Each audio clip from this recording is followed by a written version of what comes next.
E aí galera do terceiro ano, tudo bem com vocês? Eu sou Pedro Araújo aqui falando do Colégio Delins e vamos lá para a nossa aula de literatura, beleza? Vamos começar hoje o capítulo 27. Então eu já peço que você vá lá na sua mochila e pegue lá o seu livro, traz o capítulo 27, assiste o vídeo com o livro aí do lado. Caso você não tenha o livro, também não tem problema, se mantém focado aí no vídeo.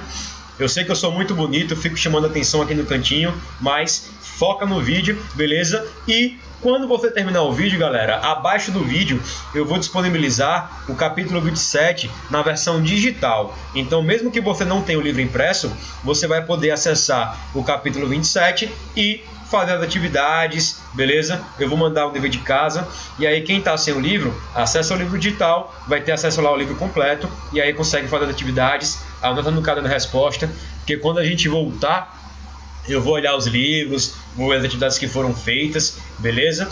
E é isso aí. Vamos lá então para o capítulo 27. O tema é a tríade do modernismo brasileiro, que são três grandes poetas, o Manuel Bandeira, o Mário de Andrade e o Oswald de Andrade. Então, antes de mais nada, bote aí na página 4. Tem uma introdução bem legal aqui que fala sobre o que aconteceu depois da Semana de Arte Moderna, como é que as coisas começaram a se organizar por aqui e qual o legado que a Semana de Arte Moderna deixou e como as pessoas passaram a se comportar depois disso. Então vamos lá para a leitura. Deixa eu pegar aqui uma canetinha para marcar, vocês me acompanharem. Está aqui um roxo. Beleza, vamos lá. Então, ó, após a Semana de Arte Moderna, as artes, especialmente a literatura, apresentaram-se sob uma nova perspectiva.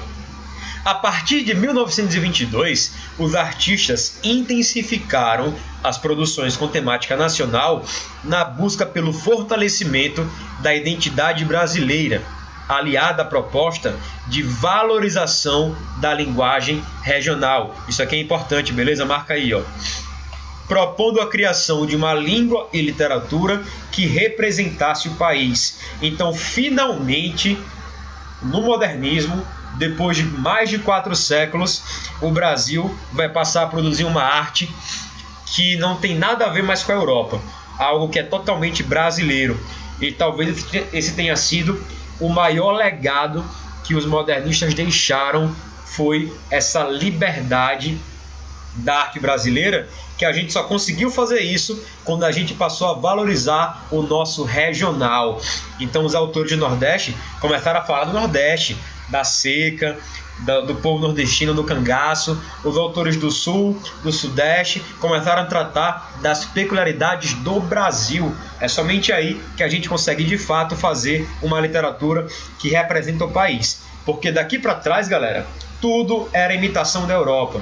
Barroco, arcadismo, romantismo, naturalismo, o realismo, as próprias vanguardas europeias, cubismo, surrealismo, era tudo coisas que as pessoas estavam na Europa, principalmente na França, e vinham lá e implantavam no Brasil. Até mesmo a Semana de Arte Moderna, né? A Semana de Arte Moderna, ela meio que foi idealizada em Paris, né? Os autores viram lá as vanguardas e quiseram trazer esse novo conceito de arte para o Brasil. Só que, depois da Semana de Arte Moderna, as pessoas começaram a produzir realmente com mais liberdade. Lembrem que a maior proposta dos modernistas era justamente alcançar a liberdade. Isso começa a acontecer na medida em que os autores brasileiros começam a falar das suas próprias realidades sem se preocupar em seguir padrão do que estava acontecendo em outros lugares do mundo. É justamente essa libertação em relação a seguir os padrões que faz com que a gente finalmente entre no campo da originalidade. Beleza? Vamos lá para essas perguntas, eu quero que vocês reflitam aí e que vocês coloquem comentários na plataforma logo abaixo desse vídeo. Eu vou deixar lá um espacinho para vocês colocarem comentários, beleza? Então eu quero todo mundo comentando essas perguntas aqui principalmente. O dever de casa, depois eu vejo, mas isso aqui eu quero que você comente na plataforma, certo? Então vamos lá. Primeira pergunta. Seria possível propor a quebra de paradigmas na sociedade atual? Como isso se daria? Primeiro, Quais são os paradigmas que a gente tem na sociedade atual? Como a gente poderia quebrar esses paradigmas? E como a gente faria isso? Será que fazendo um evento, como foi a Semana de Arte Moderna, isso teria o mesmo efeito? Ou teria que ser algo mais, uma mobilização via internet, talvez um movimento aí de luta? Não sei. Pensem e me respondam, beleza? Pergunta 2. Considerando que a sociedade em que você vive no caso, as pessoas participariam de uma experiência estética ou cognitiva, às quais não estão habituadas. Então, será que as pessoas, em geral, elas estão abertas a participarem de experiências com as quais elas não estão muito acostumadas? Será que se você chamar um amigo seu para participar, sei lá, talvez de algo que ele não está muito acostumado, sei lá, ir ao teatro? Teatro aqui em Alagoas, a galera deixa meio de lado, né? Tem muitas apresentações ali no Teatro de Arena, ali no Teatro Deodoro, no Gustavo Leite, eu quase esqueci o nome do teatro, né? Enfim, mas muita pouca gente vai. Todo mês eu vou para uma peça ali no Teatro de Arena, tem algumas companhias bem legais aqui em Alagoas, mas as sessões sempre vazias. Enfim, ou sei lá, participar de uma rave, né? Não sei se alguém aqui já foi para rave, acho que não, né? Para mais de 18 anos. Mas enfim, será que as pessoas têm essa abertura para participar de experiências novas, né? Então fica aí o questionamento. E terceira pergunta: atualmente existe a possibilidade de um pequeno grupo de pessoas transformar a produção cultural de um país, como os modernistas fizeram? O que é que vocês acham? Então pensa aí, pense em exemplos e comenta lá na parte de comentários desse vídeo na plataforma, beleza? Mas vamos adiante. Tem aqui uma imagem bem legal, ó, do teatro, né, representando aí um pouco do evento. Mas enfim, vamos lá, tô gripado.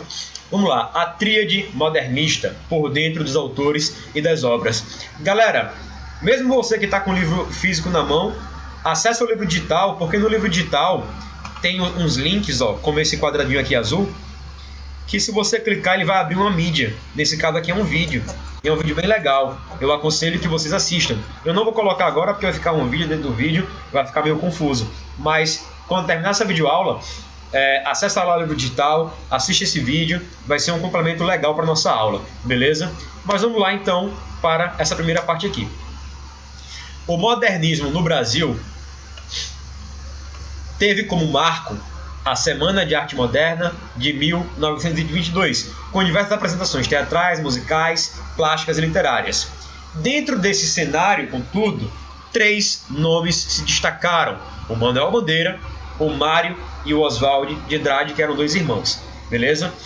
Conhecidos como a geração de 22, eles modificaram a literatura no país ao questionar a arte da época, propondo uma nova liberdade criadora, além do uso da linguagem brasileira com seus modismos, regionalismo e o experimentalismo exacerbado nas formas e composições literárias. Ou seja, uma das propostas dos modernistas era usar a língua brasileira da maneira mais essencial que ela existe, da maneira que o povo fala mesmo, beleza? E fazer até um poema, um livro com a linguagem bem experimental, né? Colocando no livro algumas gírias, alguns sotaques, né? Foi realmente uma coisa bem inovadora. Vamos lá. Juntos, essa tríade compõe a primeira geração de modernista entre 1922 e 1930, chamada de fase heróica, por teorizar, implantar e amadurecer o movimento, inspirando as próximas gerações. Essa fase também, no livro não tem, mas essa fase também foi chamada de geração destruidora. E por que teve esse nome? Porque destruiu todo o padrão que vinha de antes do modernismo. Eles queriam acabar com o padrão para ter uma nova, um novo jeito, uma nova possibilidade de produzir arte. Então é chamada de fase heróica, mas esse é o nome ético. No geral, a galera chama a primeira fase de modernismo de fase destruidora, beleza? Então vamos lá. Bem como estabelecer um programa bastante completo em defesa da criatividade, da pesquisa e do estudo dos elementos brasileiros para a criação artística. Contudo, Cada um desses autores tem a sua própria peculiaridade e um vasto legado cultural, como estudaremos a seguir. Então, o primeiro poeta que nós vamos estudar, e particularmente o que eu mais gosto, é o Manuel Bandeira. Eu acho que eu tenho até o livro dele aqui, peraí. Tá aqui, ó. Manuel Bandeira, Estrela da Vida Inteira. Nesse livro aqui tem todos os poemas que o Manuel Bandeira escreveu na vida dele inteira. Deixa eu colocar aqui. Essa aqui é minha mini biblioteca, galera. Estão vendo aí, ó? Então, vamos lá. Deixa eu ajeitar aqui o computador que deu ruim. Pronto, vamos lá. Manuel Bandeira. O autor, ensaísta e crítico literário Manuel Carneiro de Souza Bandeira Filho nasceu em 19 de abril de 1886 no Recife e faleceu em 13 de outubro de 1968 no Rio de Janeiro. O que é que a gente vai marcar aí do Bandeira? Depois vocês podem ler com calma, beleza? Quem está com o livro ou quem vai acessar o livro digital, lê com calma, certo? Mas o que nós vamos destacar do Manuel Bandeira vem aqui a seguir. Ele influenciou vários autores aqui, ó, como a Cecília Meirelles, o Mário Quintana e o Vinícius de Moraes. Mas vamos lá para a poesia dele. Em tom confidencial, ou seja, era sempre como se ele estivesse fazendo uma confissão, relatando algo bem íntimo mesmo, bem pessoal. A obra poética é a mais vasta da qual se tem registro do poeta. A renovação da linguagem, a fuga do belo como tradicional, a incorporação da coloquialidade e do popular, a temática cotidiana, a ironia e o humor são algumas das características principais de sua obra. Além disso, podemos destacar a presença de um desejo insatisfeito, de um tom melancólico e amargurado, por conta de seus versos refletirem sua vida. O Manuel Bandeira, ele foi doente durante muito tempo da vida dele.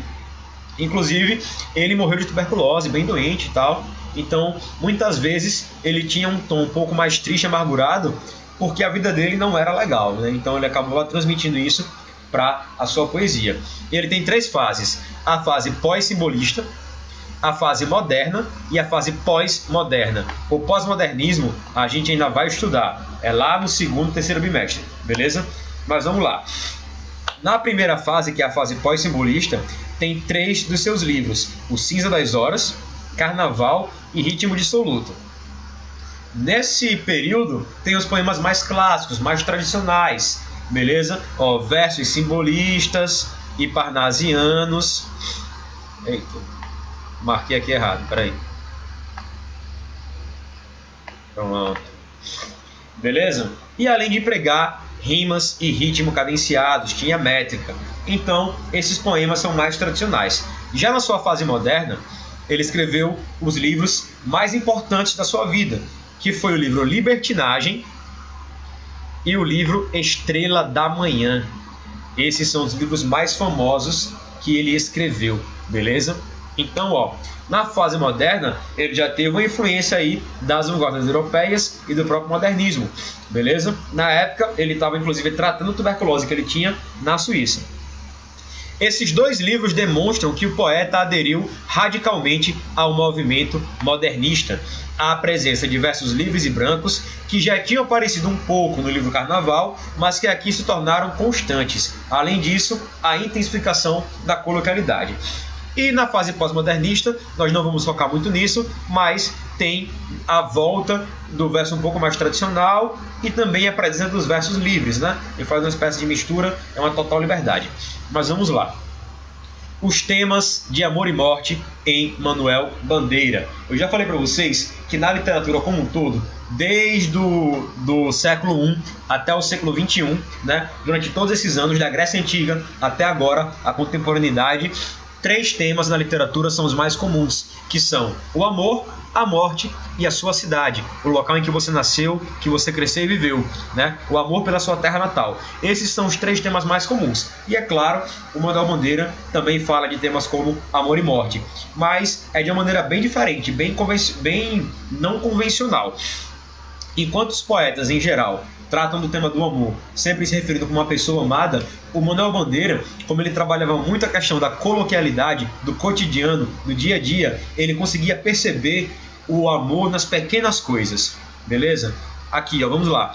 A temática amorosa em Manuel Bandeira não aparece de forma constante como nas obras dos poetas românticos, mas com características de descobrimentos dos sentimentos amorosos a partir de um olhar doce, infantil e adolescente, demonstrando um eu lírico menino e desajeitado diante das delicadezas do amor e da figura feminina. Então, o Manuel Bandeira tem aquele olhar de descoberta, de quem está tendo as primeiras sensações do amor diante de um acontecimento. É bem diferente daqueles poemas dos poetas do ultrarromantismo, por exemplo. Vocês devem lembrar que já estavam sofrendo por amor, pela mulher amada, aquela coisa toda. O Manuel Bandeira, ele trata das descobertas, dos primeiros sentimentos. Vamos lá ler esse poema Porquinho da Índia, que é um poema fantástico, muito bonito. Deixa eu marcar aqui de uma outra cor, colocar um rosa.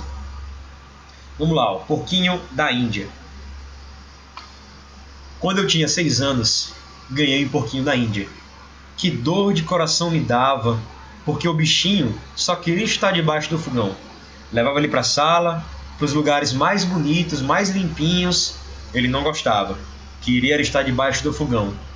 Não fazia caso nenhum das minhas ternurinhas. O meu porquinho da Índia foi minha primeira namorada. Então você veja como essa descoberta do amor por um bicho de estimação. Muitas vezes a primeira coisa que a gente ama é justamente um bicho de estimação. Os nossos familiares, nosso pai, nossa mãe, mas a primeira coisa que a gente estranha, que vem de fora, que a gente cria um afeto, é às vezes um nosso cachorrinho, um hamster, nesse caso um porquinho da Índia. Então ele tem essa descoberta do amor. E é interessante dizer, ou como ele ressalta aqui, que ele queria sempre o melhor para o porquinho da Índia, que ele queria mostrar ele para os lugares mais bonitos, mais limpinhos, e o porquinho estava nem aí para ele, estava ignorando, né? Então meio que já estava assim, nem aí para ele, né? Dando meio que um fora. Ele até fala, meu porquinho da Índia foi minha primeira namorada, né? Não foi uma experiência aí muito boa, talvez, né? Mas é justamente essa descoberta que o Manuel Bandeira trata. Tem outro poema dele que é muito bonito, que ele fala a primeira vez que ele viu uma mulher nua. E ele fala que ele tá no quintal e aí escuta alguém, um barulho, e ele vai ver, e aí quando ele sobe a cerca, ele vê uma mulher tomando banho.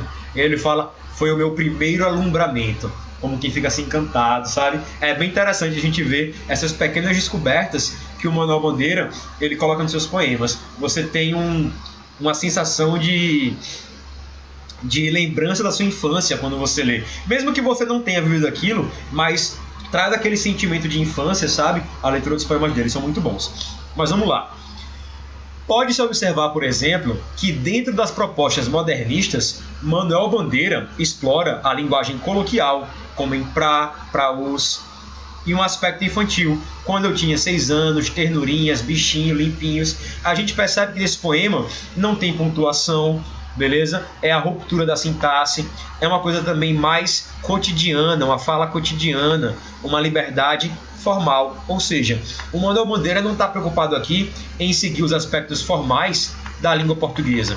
Ele simplesmente está transmitindo uma linguagem que é bem próxima daquilo que a gente fala, né? Como aqui, ó, levava ele para a sala, para os lugares, né, mais bonitos, mais limpinhos, não tem nem vírgula. Então a gente vê aí que é um poema que é muito próximo da realidade e que mesmo não tendo rima, mesmo não tendo esse cuidado formal, ele ainda consegue trazer um sentimento de expressão muito, muito bonito dentro da gente quando a gente lê. Então, não é porque o poema não tem métrica, não tem rima, que ele perde a sua função poética.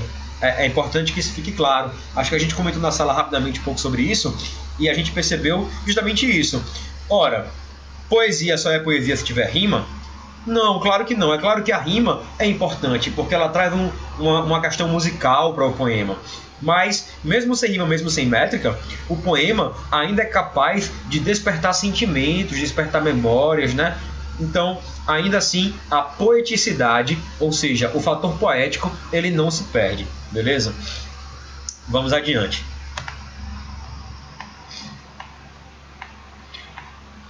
Já nos poemas em que o eu lírico apresenta-se, que é isso aqui? Como adulto, o amor transita entre a idealização da mulher pura e espiritual e o desejo sexual, com a perspectiva mais erótica da mulher e do amor. Então, ele consegue transitar entre aquele amor puro e aquele amor mais carnal, beleza? Tem aqui um exemplo, como no poema Vou-me embora para Pasárgada. Esse poema Vou-me embora para Pasárgada é um clássico, ele fala de uma utopia, é bastante legal, no qual o eu lírico afirma ter prostitutas para ele amar num lugar idealizado pelo poeta, onde ele é amigo do rei. Outro tema bastante recorrente em sua poesia é a morte, que não se apresenta de uma forma melancólica, ou seja, não toca a autopiedade.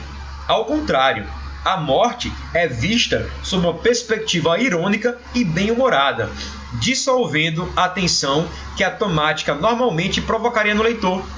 Em alguns momentos, inclusive, a tuberculose, a doença que acompanha o Manuel Bandeira por quase toda a vida, aparece para ilustrar esse contato irônico que o autor estabelece com a morte, como no poema a seguir, que é o poema Pneumotórax. Aqui no livro só tem um trechinho, mas eu vou colocar aqui agora o poema completo para a gente ler. Então tá aí mais uma vez, eu sei que a gente já leu esse poema na última aula, mas eu vou mostrar mais uma vez agora, tá? Que é muito bom esse poema. Febre, hemopítise, dispneia e suores noturnos. Uma vida inteira que podia ter sido e que não foi. Tosse, tosse, tosse. Mandou chamar o médico. Diga 33. 33. 33. 33. Respire. O senhor tem uma escavação no pulmão esquerdo e o pulmão direito infiltrado. Então, doutor, não é possível tentar o pneumotórax? Não. A única coisa a fazer é tocar um tango argentino. Então, galera, a gente vê aí, por exemplo, o como ele trata de uma maneira bem cotidiana, bem humorada, bem irônica, essa situação da pneumonia, né, que ele enfrentou a vida inteira toda dele, né, inclusive da morte. Que nesse poema o médico fala: infelizmente, não tem mais o que fazer, você vai morrer. A única coisa que eu posso fazer é colocar uma música triste para você escutar. Basicamente é isso. Então, tem essa questão da ironia. Então, mesmo quando o Manuel Bandeira ele fala sobre a morte, ele trata da morte de uma perspectiva bem irônica, bem humorada, beleza? Diferente dos outros poetas quando eles falam sobre a morte, beleza? Vou pegar um marcador roxinho. Então, vamos adiante. Percebe-se no texto certa racionalidade, pois o início do poema, com a descrição concisa de um episódio no qual o eu lírico atravessa uma crise, né, com sol noturno, com tosse, né, um mal-estar respiratório.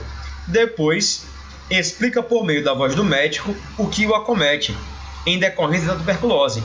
Por fim, a ironia aparece na sugestão do médico, ao dizer que um tango argentino é a única saída para o poeta. Então, ele acaba sendo irônico até com ele mesmo, tá? O Manuel Bandeira tem aqui também uma produção em prosa, ou seja, em texto narrativo, né? Que são algumas crônicas que apresentam um olhar também poético do cotidiano, beleza? E entre outros textos. A produção pelo qual ele ficou mais famoso foi justamente a poesia.